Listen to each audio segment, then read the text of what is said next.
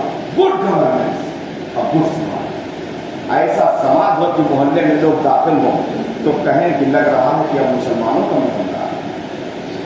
لوگوں کے اخلاق دیکھیں تو مسلمانوں کا محلہ سمجھیں، صفائی آپ کی دیکھیں تو مسلمانوں کا محلہ سمجھیں، آپ کا کردار دیکھیں تو مسلمانوں کا محلہ سمجھیں، آپ کے مکان، آپ کے چہرے کی رنگت دیکھیں تو سمجھیں کہ ہاں یہ مسلمانوں کا محلہ ہے۔